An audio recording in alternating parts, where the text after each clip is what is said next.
Alright, so here's the power hammer. It's been installed on its base. It's got a happy insulating pad there between the concrete. I like the elevation for the foot pedal. All looks like it's going to work pretty good. We do have an interesting situation. I bought new dies. Here's the new die in the RAM, and I'm quite happy with how that worked out. I did need a oversized key for the upper by I think it was close to 1/8 of an inch actually. The smaller key that came just didn't get it done, and so I had to go with an oversized key. The dies line up pretty good, and the dovetails look great after I kind of just touched those up with a triangular fob. Alas, on the lower, on the knee, if you will, of the hammer, things weren't so good. So I had to do a little bit more hand filing on these edges. And while I was staring at this depression, there's usually a little, they call it a key, I think, or a pin that lives in here. And the guys at Little Giant say not to put those back in anymore, so I'm not going to put that back. So you end up with this divot. And at first I wondered why they would do this, because staring at it, it means all of the force that's put onto the bottom die is held on these edges, right? All the way around. Which seemed to me like, well, that stinks. It's going to deform these edges, and it did. If you look in here, you can see high side marks here and on the other end. And I'm actually going to file these out a little bit more before we do final fitting. But that's evidence that the die that was sitting here was pushing only where it made contact with the knee. So it pushed in from here to here, and it left these outer pieces. So I don't want to repeat that if I can avoid it. So I got to thinking about it, and I decided I was going to fill this with something. Well, as you can see, it's deeper on this end than it is on this end. So you can't just, machine something to go in there. It wouldn't be a simple something to figure out.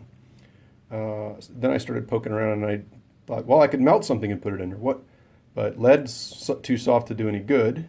And then I thought about brass, because I've melted brass before, and I looked, and brass is actually harder in tensile and yield strength than the cast iron the knee is made out of. So that seems like a good choice. So what I'm going to do is, I've got some metal pieces that I'm going to weld together, right?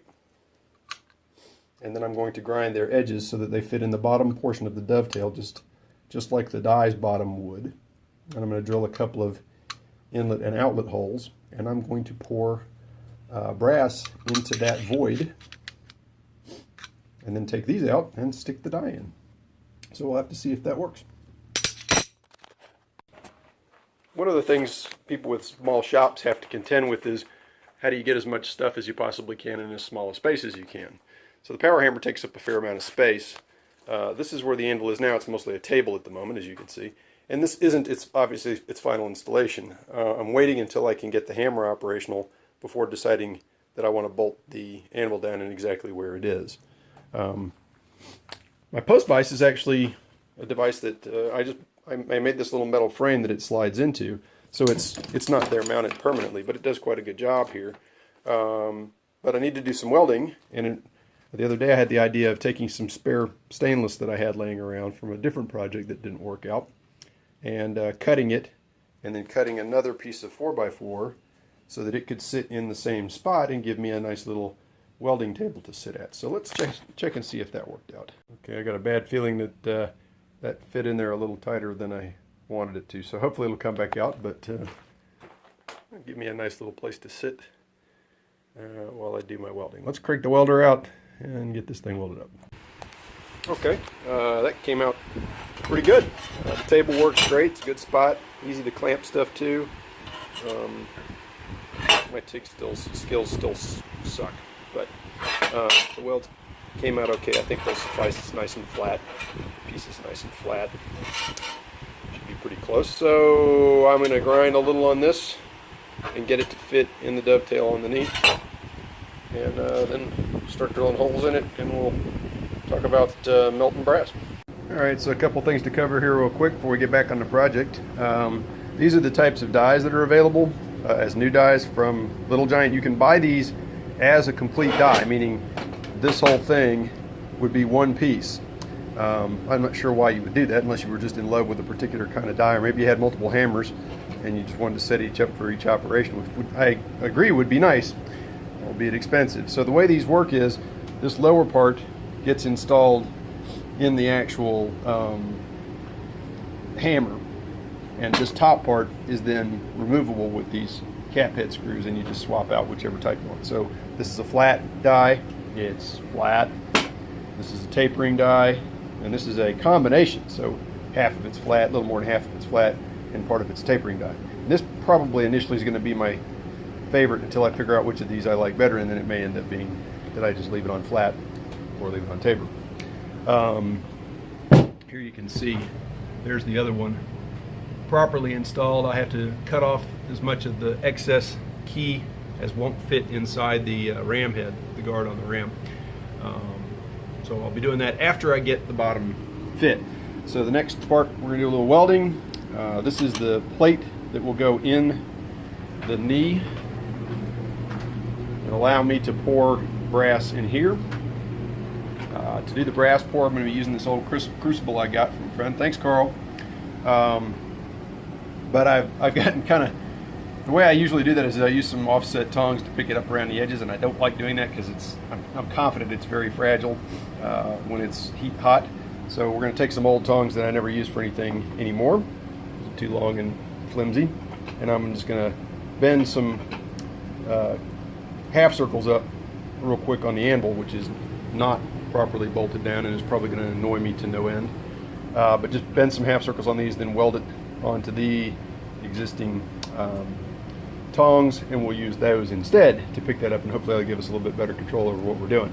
So the idea is then is this piece will go in there. This is a like a, I guess I'd call it a lake area where it's like a funnel, so when I pour the brass in I can hit this big hole and it'll go down into little holes, and hopefully it'll run out of these smaller holes, giving me a nice flat surface inside that cavity. Okay? Alright, so we gotta make a fire anyway, so we'll do that next.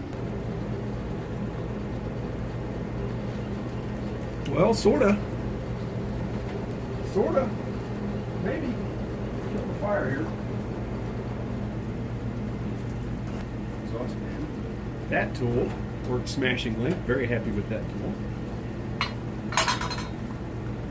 I guess we'll just have to leave this be for a while. I can definitely see it didn't come all the way up.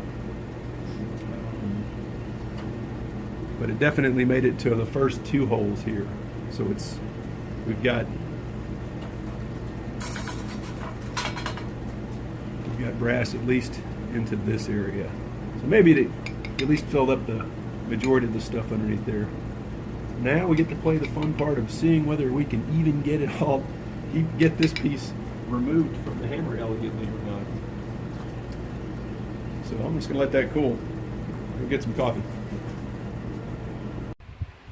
Okay, well, that didn't exactly work out the way I wanted it to. I was hoping I could just pour it and it would be the right height. But what happened was the piece that I had in here to go across to pour against, the edges of these dovetails are actually higher than where the die sits across this center section from about here across and about here across. In other words, the bottom of the die obviously isn't as wide as the slot. So it sits in here, and that's actually lower than the outside edge of the dovetail. So I ground the sides of this piece flat, stuck it in the mill, centered it up as much as I could, leveled it as much as I could, and I just cut these paths through it and left these little pads, and then I came back and ground those pads to where they